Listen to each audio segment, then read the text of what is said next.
Hello everyone. 5th SEM BCom syllabus, Income Tax 1 for the assessment year 2020-21. Chapter 5, Income from House Property, presented by Dr. Pramila K.S. Deductions from Annual Value, Section 24. Following two types of deductions from annual value are available under Section 24 of the Income Tax Act 1961. To arrive at the taxable income from house property. First one, standard deduction under section 24 subsection E.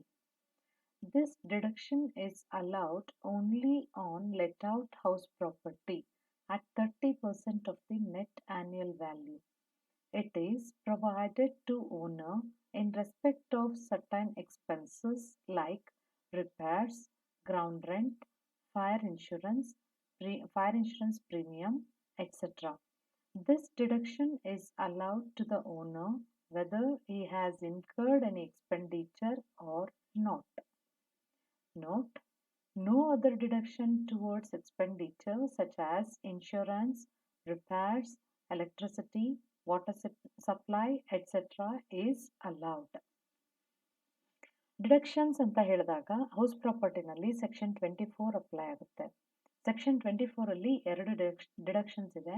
ಒಂದು standard deduction 30% of NAV ಕೊಡ್ತಾರೆ, only for let out. ಬಾಡಿಗೆ ಕೊಟ್ಟಿರುವಂಥ ಮನೆಗಳಿಗೆ ಮಾತ್ರ 30% of NAVನ standard deduction ಅಂತ ಕೊಡ್ತಾರೆ. ಡಿಮಿಟಬಲ್ ಲೆಟ್ಔಟ್ಗೂ ಕೊಡ್ತಾರೆ. ಅದು ಅಂದರೆ ಡಿಮಿಟಬಲ್ layout is just like layout only. Okay, so ಅದಕ್ಕೂ 30% ಸ್ಟ್ಯಾಂಡರ್ಡ್ ಡಿಡಕ್ಷನ್ ಕೊಡ್ತಾರೆ. ಏನಕ್ಕೆ ಇದು ಕೊಡ್ತಾರೆ ಅಂತಂದರೆ, ಓನರ್ಗೆ ಕೆಲವೊಂದು ವೆಚ್ಚಗಳು ತಗಲಿರುತ್ತೆ ಬಾಡಿಗೆ ಮನೆ ಮೇಲೆ. ರಿಪೇರ್ಸ್ ಆಗಿರೋದು ಅಥವಾ ಬ್ರೋಕರ್ಸ್ನ ಕರ್ಕೊಂಡು ಬಂದು ಬ್ರೋಕರೇಜ್ ಕೊಟ್ಟಿರ್ತಾರೆ ಬಾಡಿಗೆಯವ್ರನ್ನ ಕರ್ಕೊಂಡ್ಬಂದಾಗ. ಮತ್ತು ಕೆಲವೊಂದು ಸತಿ ಫೈರ್ ಇನ್ಶೂರೆನ್ಸ್ ಪ್ರೀಮಿಯಂ ಕಟ್ಟಿರ್ತಾರೆ, ಇನ್ಶೂರೆನ್ಸ್ ಪ್ರೀಮಿಯಂ ಅಥವಾ ಎಲೆಕ್ಟ್ರಿಸಿಟಿ, ವಾಟರ್ ಸಪ್ಲೈ, ಈ ಥರದ್ದೇನಾದರೂ ಖರ್ಚನ್ನು ಓನರ್ ಮಾಡಿದರೆ ಖರ್ಚಿಗೆ ಅಂತ ಹೇಳ್ಬಿಟ್ಟು ಕೊಡ್ತಾರೆ. ಖರ್ಚು ಅವರು ಓನರ್ ಮಾಡಿದರೂ ಸರಿ ಮಾಡಲಿಲ್ಲ ಅಂದರೂ ಸರಿ, every year net annual value ಏನು ಬರುತ್ತೆ ಅದರಲ್ಲಿ 30% ಅವ್ರು ₹1 ಖರ್ಚು ಮಾಡಿಲ್ಲ ಅಂದ್ರೂ ಕೊಟ್ಬಿಡ್ತಾರೆ. ಓಕೆನಾ? ಸ್ಟ್ಯಾಂಡರ್ಡ್ ಡಿಡಕ್ಷನ್ ಅಂತ ಕಳ್ಕೊಬೋದು. 30% of the NAV on let out property. ಅವ್ರು ಜಾಸ್ತಿ ಮಾಡಿದ್ರು ಅಷ್ಟೇ, ಕಡಿಮೆ ಮಾಡಿದ್ರು ಅಷ್ಟೇ. ಸೊ ಪ್ರಾಬ್ಲಮ್ ಮಾಡಬೇಕಂದ್ರೆ ಬರೀ 30% ಆಫ್ NAV ತೊಗೋತೀವಿ. ರಿಪೇರ್ ಚಾರ್ಜಸ್ ಅದು ಇದು ಏನಿದ್ರೂ ತೊಗೊಳಕ್ಕೆ ಹೋಗಲ್ಲ. ಲ್ಯಾಂಡ್ ಗ್ರೌಂಡ್ ರೆಂಟ್ ಅಂತ, ಇನ್ಶೂರೆನ್ಸ್ ಅಂತ ಏನೇನೋ ಇರುತ್ತೆ, ಇದು ಯಾವುದೂ ತೊಗೊಳಕ್ಕೆ ಹೋಗಲ್ಲ. ಓಕೆನಾ? Next second one, interest on housing loan under section 24 subsection B. ಇದು ಎರಡನೇ ಡಿಡಕ್ಷನ್ ಅಂಡರ್ ಸೆಕ್ಷನ್ 24 ಅಲ್ಲಿ ಎರಡೇ ಬರೋದು. ಫಸ್ಟ್ ಸ್ಟ್ಯಾಂಡರ್ಡ್ ಡಿಡಕ್ಷನ್, ಆಮೇಲೆ interest on housing loan. The interest on housing loan taken for purchase, construction, repair or renovation of house property is allowed as deduction while calculating house property income from the net annual value. Now, tax treatment of interest on housing loan for let out property.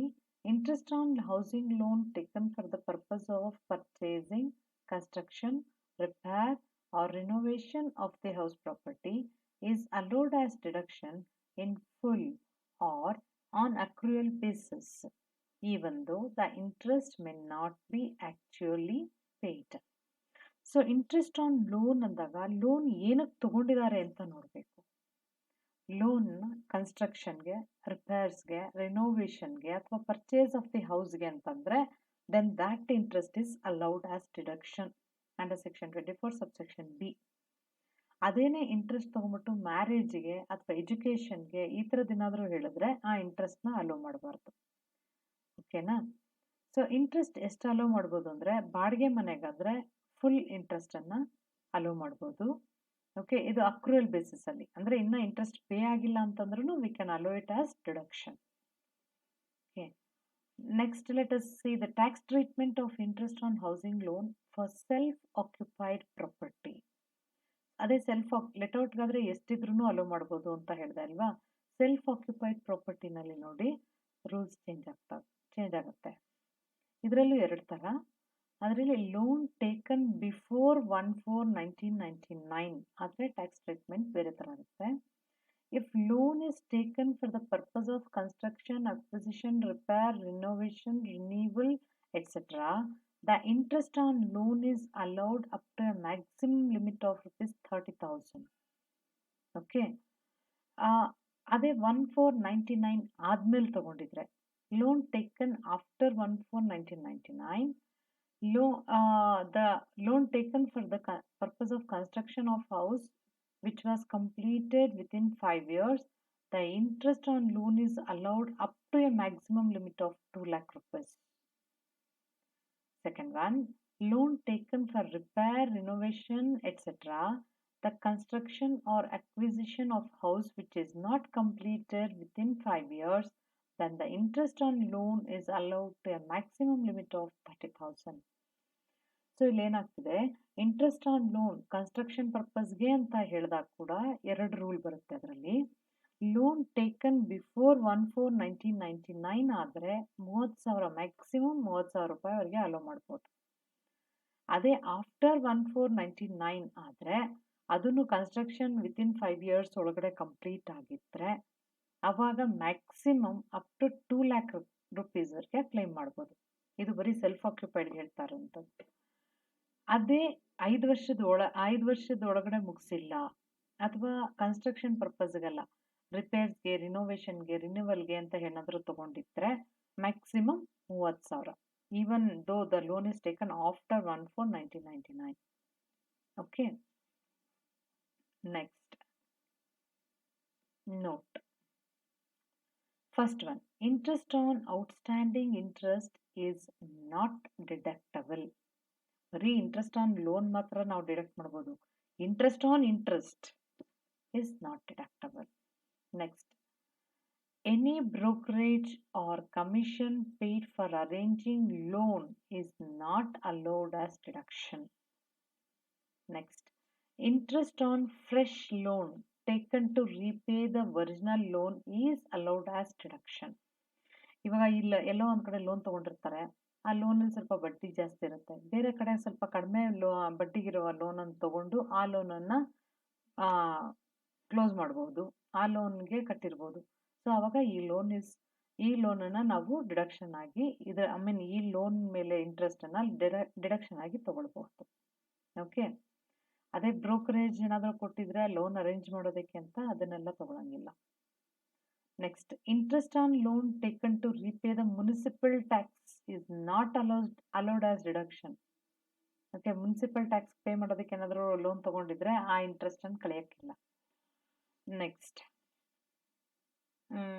If the interest on loan is payable outside India, the deduction shall be allowed only if taxes deducted at source from such interest TDS ಆಗಿದ್ರೆ ಮಾತ್ರ interest ಅನ್ನ ಕಳ್ಕೊಳ್ಳೋದಕ್ಕೆ ಬಿಡ್ತಾರೆ, outside India ಆಗಿದ್ರೆ. Okay, next, pre construction interest or pre acquisition period. It means interest paid for the period prior to completion of the house, that is, starting from the date of borrowing till 31st March preceding to the year of construction or acquisition or date of repayment of loan, whichever is earlier. So, ನಿಮಗೆ 2 more question ಬರುತ್ತೆ. What do you mean by pre-construction period ಅಂತ? Pre construction period ಅಂತ ಅಂದರೆ ಲೋನ್ನ ತಗೊಂಡಿದ್ದ ದಿನದಿಂದ, construction start ಮಾಡೋದಕ್ಕೆ ಬರಲ್ಲ, ಲೋನ್ನ ತಗೊಂಡಿದ್ದ ದಿನದಿಂದ ನಮ್ಮ ಬಿಲ್ಡಿಂಗ್ ಕಂಪ್ಲೀಟ್ ಆಗೋದು ಅಥವಾ ನಾವು ರೀಪೇಮೆಂಟ್ ಸ್ಟಾರ್ಟ್ ಮಾಡೋದು, ಇದೆರಡರಲ್ಲಿ ಯಾವುದು ಬೇಗ ಆಗುತ್ತೋ ಅದು. ಫಾರ್ ಎಕ್ಸಾಂಪಲ್, ರೀಪೇಮೆಂಟ್ 2017 ಸ್ಟಾರ್ಟ್ ಆಗಿದೆ, ಬಿಲ್ಡಿಂಗ್ ಕಂಪ್ಲೀಟ್ ಆಗಿರೋದು 18 ಅಂದರೆ 17ವರೆಗೆ ತಗೋತೀವಿ. ಓಕೆನಾ? ಸೊ ಅಲ್ಲಿಂದ ಬಾರೋಯಿಂಗ್ ಡೇಟಿಂದ ರೀಪೇಮೆಂಟ್ ಡೇಟ್ವರೆಗೆ ತಗೊಳ್ಳೋದನ್ನ we call it as pre construction period ಅಂತ. ಓಕೆ, ಟ್ಯಾಕ್ಸ್ ಟ್ರೀಟ್ಮೆಂಟ್ ಹೇಗಿರುತ್ತೆ ಅಂತಂದರೆ, ಪ್ರೀ ಕನ್ಸ್ಟ್ರಕ್ಷನ್ ಪೀರಿಯಡಲ್ಲಿರುವಂಥ ಇಂಟ್ರೆಸ್ಟ್ ಫುಲ್ಲಾಗಿ ಕ್ಯಾಲ್ಕುಲೇಟ್ ಮಾಡಿ ಅದು 5 ಈಕ್ವಲ್ ಇನ್ಸ್ಟಾಲ್ಮೆಂಟಲ್ಲಿ ಅಲೋ ಮಾಡ್ತಾರೆ. Okay, so 1/5 amount plus previous year interest ಎರಡನ್ನೂ ಆ್ಯಡ್ ಮಾಡಿ total interest we can deduct from the taxable income from house property. Okay, thank you. Problem ಮಾಡಬೇಕಾದ್ರೆ ಇನ್ನೂ ನಿಮಗೆ ಕ್ಲಿಯರ್ ಆಗಿ ಅರ್ಥ ಆಗುತ್ತೆ.